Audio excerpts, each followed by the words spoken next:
OS Ouve, a notícia do jeito que você quiser.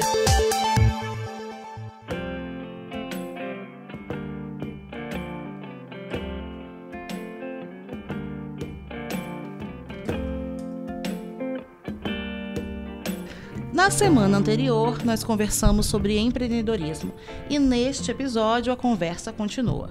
No estado, as mulheres foram as que mais formalizaram empreendimentos em 2022 e atualmente representam 33,5% do empresariado capixaba, totalizando 206 e 69 mulheres à frente de seu próprio negócio.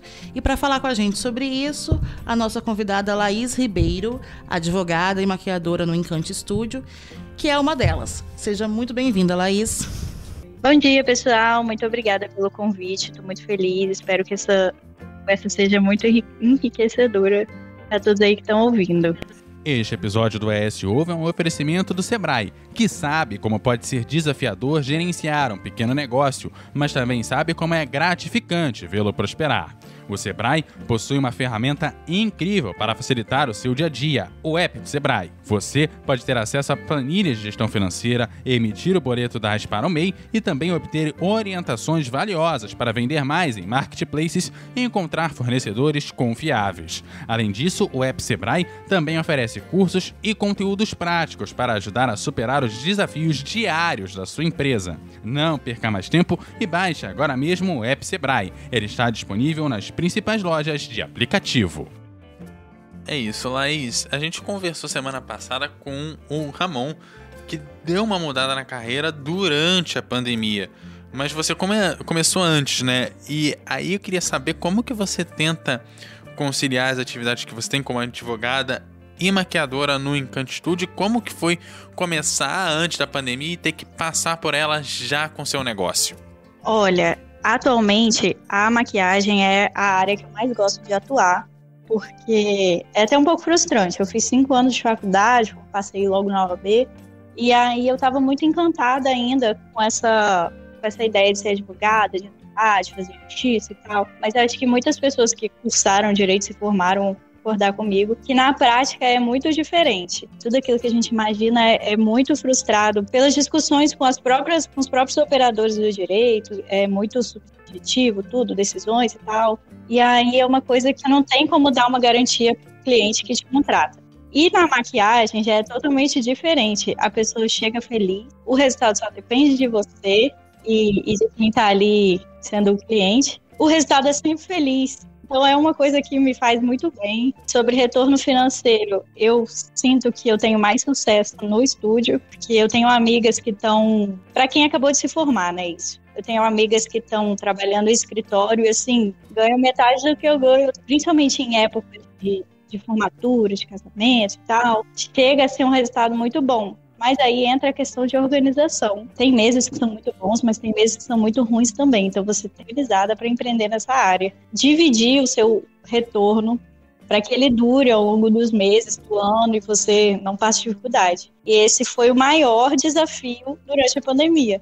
Porque ninguém esperava. E quando chegou, a gente esperava que fosse ser uma coisa assim. É um mês, vai passar. 2 meses, vai passar. E eu não tinha reserva para aguentar 1 ano e meio de pandemia, sem trabalhar. Não tinha festa, não tinha casamento, não tinha nada. A única coisa que teve, assim, de cliente foram alguns ensaios fotográficos, mas foi assim, de 10x foi para meio x de retorno financeiro. Então, ainda bem que eu tinha um apoio, que eram os meus pais, mas atualmente eu não teria, eu não sei como eu passaria por isso. Acho que essa questão de organização, de você prever o futuro, coisas que você não imagina, mas que podem acontecer, é muito importante. Isso me amadureceu muito. Hoje em dia eu levo de uma forma totalmente diferente. Eu era mais amadora. Hoje eu já, assim, passando pelo pior cenário possível, a gente aprende, né? Tem que aprender na marra, né? E nesse pós-pandemia, a gente até comentou no início do episódio que aí 35% foram mulheres, mas 206 mil mulheres empreendendo só no ano de 2022. Aí eu queria saber como que começou essa vontade de empreender, né? Você que começou lá atrás, e como você vê as pessoas que estão começando a empreender na pandemia com tanta dificuldade que as pessoas passaram nesse período. Sim, eu tô nessa área já tem 7 anos. Foi muito assim, sem perceber. Eu tava fazendo ensino médio ainda, comecei a me maquiar em casa. E aí, nisso de me maquiar, adquiri uma paixão. Comecei a chamar uma amiga para eu treinar nela. E aí as pessoas foram vendo as nossas fotos e me chamando para fazer, me maquia aqui em casa e tal. Quando eu vi, já estava trabalhando e já tinha crescido mais. Depois eu abri meu próprio estúdio com a minha irmã. E foi muito legal, assim, porque foi muito leve. Mas ao mesmo tempo, era uma coisa que dedicava muita vontade minha, porque eu ia na casa das pessoas. Eu ia na Serra, ia em Cariacica, em Vila Velha. Onde fosse necessário, eu estava indo, de manhã, de noite. Então, eu sempre digo muito para quem quer trabalhar, principalmente nessa área, que assim, se você não tem disposição para abdicar de vários momentos de lazer, você não entre. Porque, principalmente durante a faculdade, eu não fui em quase nenhuma festa. Eram sempre no sábado eu sempre estava trabalhando. O que eu vejo, assim, muitas das pessoas que estão começando é estranhando essa parte. A gente chegou a falar um pouco das dificuldades da pandemia. Eu queria saber se em algum momento você chegou a pensar em mudar de planos, em mudar de área e de desistir de empreender por conta disso, por conta desse período difícil. Totalmente desestimulante. Era a minha principal fonte de renda na época, eu ainda estava estudando. Do nada, cortou. Acabou todo o retorno. E aí, eu estava trabalhando com a minha irmã na época, ainda tô, mas a gente chegou uma para outra e falou, olha, passando esse período aí, vamos cada uma para sua área. Ela estava se formando em pedagogia, eu estava me formando ainda em direito, e a gente estava certo, assim, vamos entrar no emprego fixo, porque ficar dependendo assim, de um cenário tão instável é muito difícil, tudo mais. Mas aí quando começou a melhorar, final de 2021, não melhorou, mas assim, já estavam voltando alguns eventos, a gente voltou a trabalhar e aí a gente lembrou por que a gente gostava tanto e continuamos. Mas rolou o pensamento de desistir, que você tem que ter muita perseverança, assim, de pensar que aquilo vai passar e você vai sobreviver. E aí, falando dessa dificuldade, você acredita que aqui no Espírito Santo a gente tem os incentivos necessários para esse empreendedorismo? Fiquei um bom tempo informal. Foi muito de mim comigo mesma. No início eu não pesquisei muito sobre MEI, fui indo sozinha mesmo. A pessoa me procurava, eu marcava. Você foi muito pelo sentimento ali, pela experiência, do que, tipo, vou pensar no que eu vou fazer certamente para formalizar isso aqui, né? Foi fluindo conforme foi acontecendo mesmo. Até pouco tempo atrás era mais um hobby, era para eu pegar uma renda extra para ir fazendo minhas coisas, comprar minhas coisas, começar a mobiliar minha casa e tal. Agora eu vejo que eu quero seguir com isso para minha vida. Eu acho meio complicado mesmo, porque a questão do MEI, ele não tem muito benefício, você precisa passar por uma burocracia todo mês, é meio chato, e por isso que eu acho que tem muita gente informal, assim como eu estive muito tempo, porque é mais prático também, de você, se você desistir, não quero mais fazer isso, acabou, não precisa.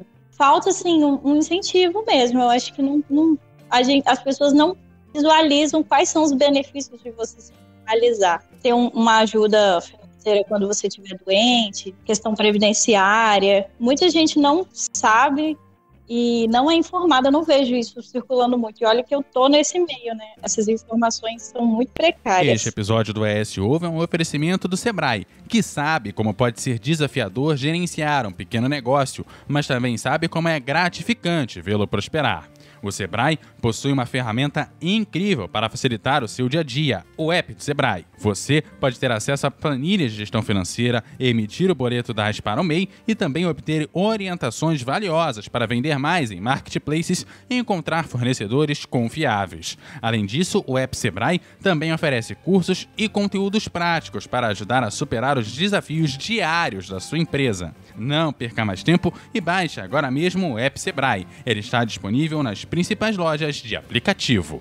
E, Lídia, a gente vê muito esse pessoal que começa, igual a Laís, como hobby, como uma renda extra, além do trabalho principal. E muitas pessoas vão levando desse jeito, e a gente vê muitas pessoas que vão desenvolvendo o negócio dessa forma, até que em algum momento você acaba tendo que decidir, né? Que formalizar. Formalizar, porque passa a ser realmente, como no caso dela, a ser a principal renda, né? O seu negócio, realmente. Voltando à questão da pandemia e sobre essa falta de incentivo que você falou, você chegou a conseguir pegar ou chegou a pegar algum empréstimo, algum subsídio nesse período? Ou até mesmo para começar, ou não? Realmente foi seguindo esse fluxo, como você falou, foi você por você mesmo? No início mesmo, quando eu comecei a maquiar, uma cliente, outro cliente no outro final de semana, era uma coisa que eu ia muito tranquila, sem pressão. Se eu tivesse cliente, tudo bem. Se eu não tivesse, tudo bem também. Não era uma coisa que eu estava levando muito a sério. E aí depois, como se tornou a minha renda principal, eu comecei a ter dívidas para pagar com esse dinheiro, né?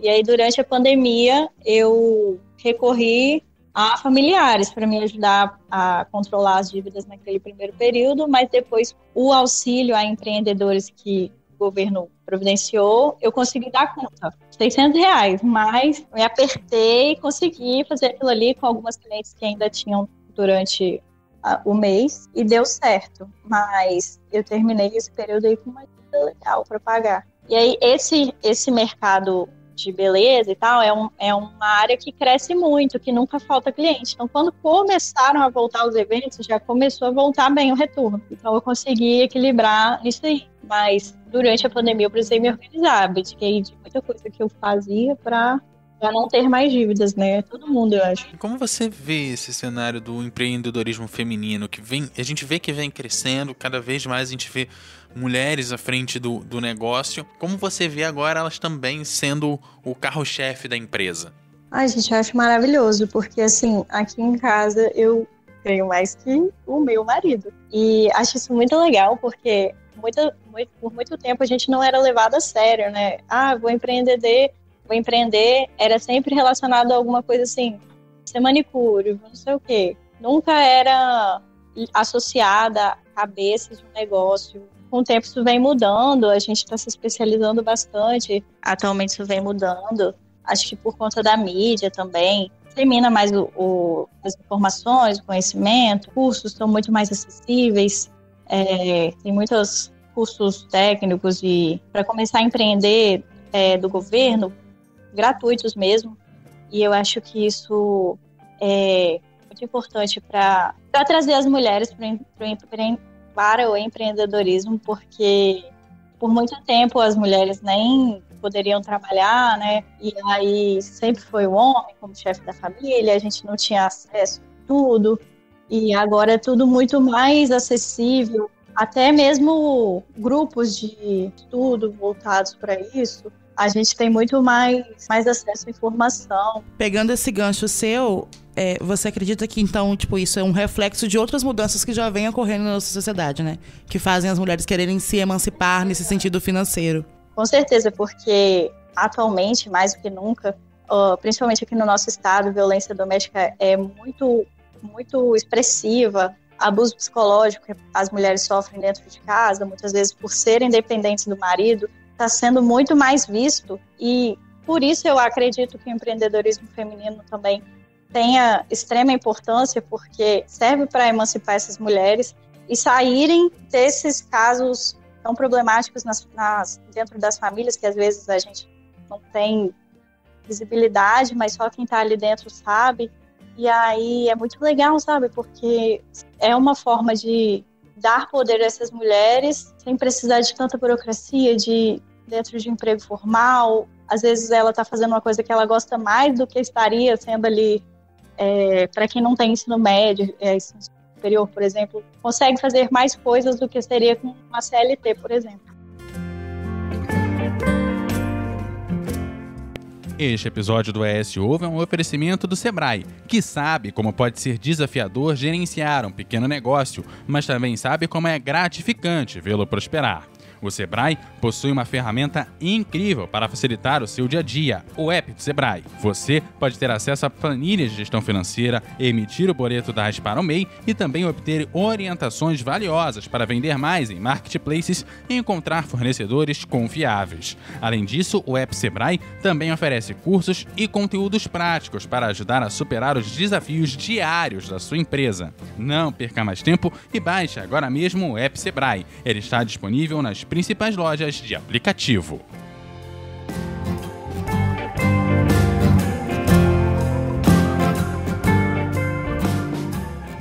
Bom, então acho que Assim a gente já vai caminhando pro final do nosso episódio. Laís, se tiver mais alguma consideração, fique à vontade.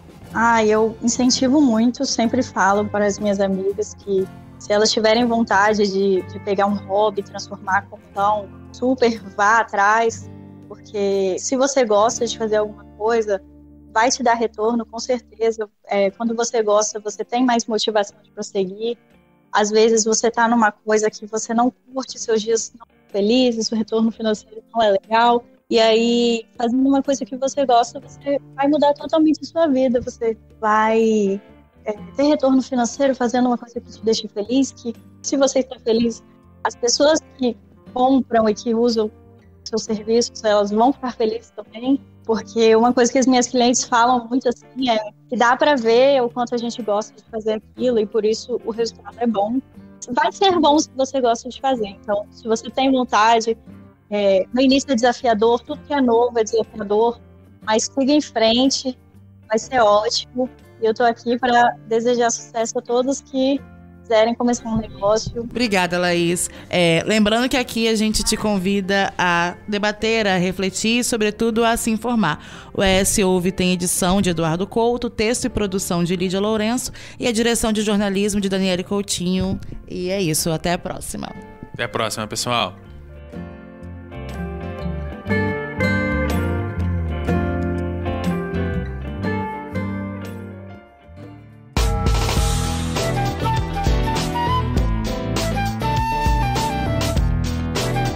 Você encontra o ES Hoje nas redes sociais pelo @ES Hoje, no canal do YouTube e no site eshoje.com.br.